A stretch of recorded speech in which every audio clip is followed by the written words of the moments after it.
Welcome to the Round Door Podcast. I'm Lancy. And I'm Kat. Hi there, friends. Kat, what story do we have to share with everyone today? Today's story is a super ancient one. Super ancient? How ancient are we talking? Oh, so ancient that back then there were no airplanes and no cars. Oh, wow. That really is a long time ago. And by the way, this story is connected to a festival you celebrate every year. Is it the Dragon Boat Festival? How did you guess that so fast? I'm not sure. Maybe I caught the smell of zongzi. Then let's have some zongzi later.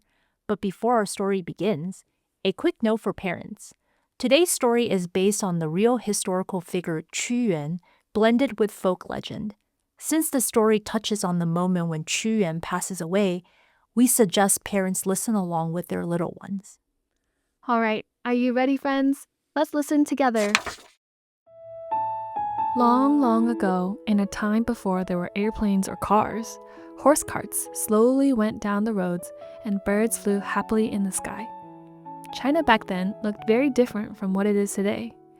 It was not one big country, but instead, it was split into 7 small kingdoms. Each kingdom had its own king, and each had its own army. Later on, people named that era the Warring States period.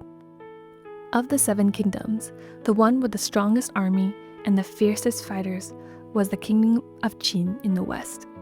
The king of Qin had a very grand dream. He said, I want to turn all 7 kingdoms into one. I want to be the greatest king of all and have everyone under the heavens obey me. So he sent out his huge and powerful army, and day after day they fought and attacked cities after city. City walls came tumbling down before the Qin army. But far in the south, there was a beautiful kingdom called the Chu. The kingdom of Chu had wide rivers, tall mountains, orange groves, white cranes by the water, and colorful little birds darting through the bamboo. In the palace of Chu lived a very special minister named Qu Yuan. Qu Yuan was a tall man who always wore a very tall hat, and from his belt hung a sprig of fragrant grasses. Qu Yuan was not only a minister, he was also a poet. He wrote poetry when he looked at the moon. He wrote poetry when he looked at the river. He wrote poetry when he watched the birds passing overhead. He wrote long and beautiful verses, like a peaceful, moving river. What Qu Yuan loved the most was his country. The king of Chu at the time was called King Huai. As King Huai's most trusted minister, Qu Yuan often urged him, Your Majesty, Qin grows stronger every single day. Our country alone is not strong enough to defend against them. We must join forces with the neighboring kingdoms and stand united against Qin.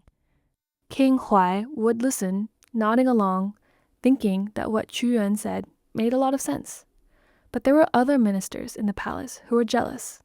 They did not like that Qu Yuan was more clever than they were, and they did not like that King Huai always listened to what Qu Yuan had to say first. So they began to whisper in King Huai's ear. Your Majesty, Qu Yuan is not as wonderful as he seems. Your Majesty, Qu Yuan has been speaking ill of you behind your back. Your Majesty, just look how clever Qu Yuan is. Could it be that he wants to take the throne for himself? These words, like tiny seedlings, were planted in King Huai's heart. And with enough time, these seedlings sprouted and grew roots. The deep trust King Huai had once held for Qu Yuan was slowly buried beneath those seeds of doubt. One day, King Huai issued a serious decree. He stripped Qu Yuan of his position as minister and drove him out of the capital, far, far away to the north banks of the Han River. It was a cold and lonely place. King Huai said, I never want to see him again. Qu Yuan had never done anything wrong, and yet he had been sent away to this faraway place, unable to return home. This was the first time Qu Yuan was exiled. Exile means to be sent very far away, with no permission to go home. Even though he had been exiled to the north, in his heart, Qu Yuan still thought about the kingdom of Chu. He thought about the clouds, the waters, and the people. He sat down on a big stone by the river, took out his brush, and slowly began to write poems. Qu Yuan poured every thought in his heart into his poetry.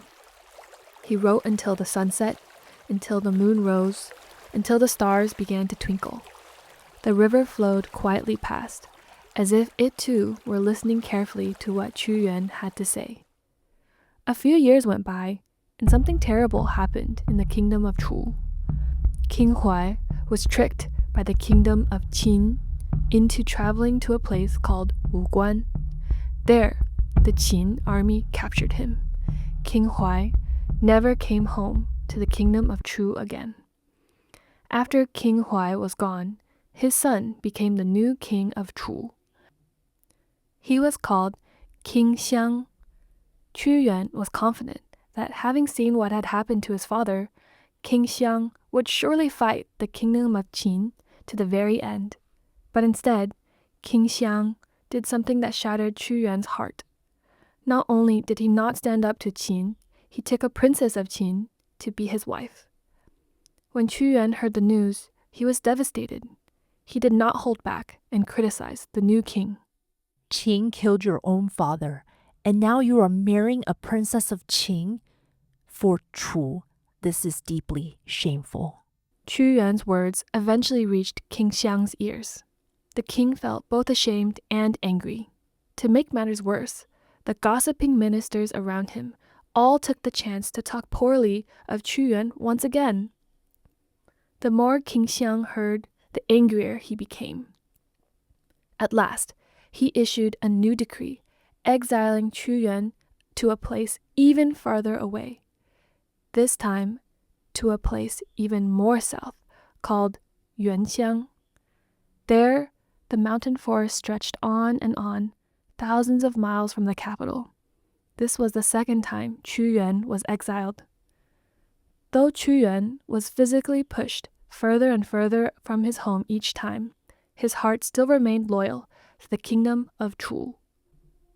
One day, a piece of dreadful news reached the banks of the Miluo River, where Qu Yuan was, all the way from the far north.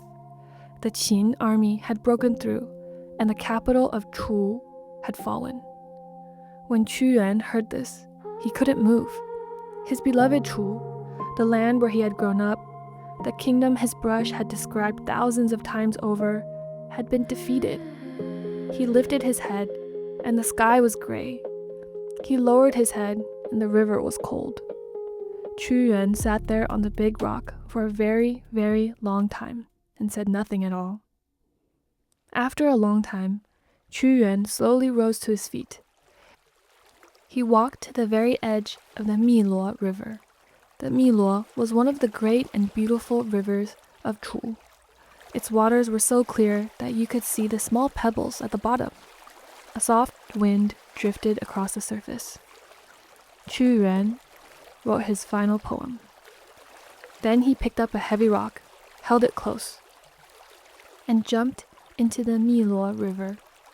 That day was the 5th day of the 5th month of the lunar calendar. When the people of Chu heard what Qu Yuan had done, they all came rushing. His loyalty to the kingdom of Chu was matched only by his deep love for the people who lived within its borders. The poems he wrote had warmed many hearts. Now that Qu Yuan is gone, everyone was filled with sorrow. The people of Chu all came to the banks of Miluo and wept together. They cried out, We have to find Qu Yuan. We cannot let the fish in the river disturb him. So they got into small boats. Some paddled with wooden oars, while others pounded the drums with all their might. Boom, boom, boom. They hoped the loud drumming sound would frighten the fish away. As they paddled along, someone had an idea.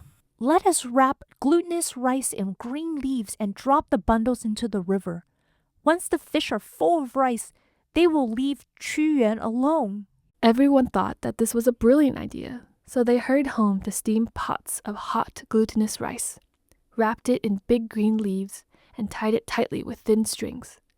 Bundles of rice were thrown into the river. In time, people gave these rice bundles a special name called zongzi. Since that day, Every year on the 5th day of the 5th lunar month, people gather together to honor Qu Yuan. They would race long boats with the front carved into a head of a dragon. These boats are called dragon boats. As soon as the drums began to sound, the rowers paddled with all their strength. Boom, boom, boom, boom, boom, boom. The river water splashed up in tiny sprays. The people on the shore shouted and cheered as the rowers pulled hard on their oars, racing to see who would finish first. Families everywhere would also wrap all kinds of zongzi on this day. Some are sweet red bean zongzi, and others are savory meat zongzi. Some are big ones, and others are small ones. The whole family would sit together to enjoy eating zongzi together. This celebration today is now called the Dragon Boat Festival. Now, when we race dragon boats and eat zongzi, we are honoring Qu Yuan. And so the story comes to an end. Wow, my heart feels so melancholy. Qu Yuan was a poet who loved his country dearly. He spent his whole life longing for the kingdom of Chu. Next time you eat a zongzi, take a moment to think of Qu Yuan. And think of those people in the little boats beating their big drums. Thank you for spending story time with us today. See you next time. Bye-bye. Bye-bye.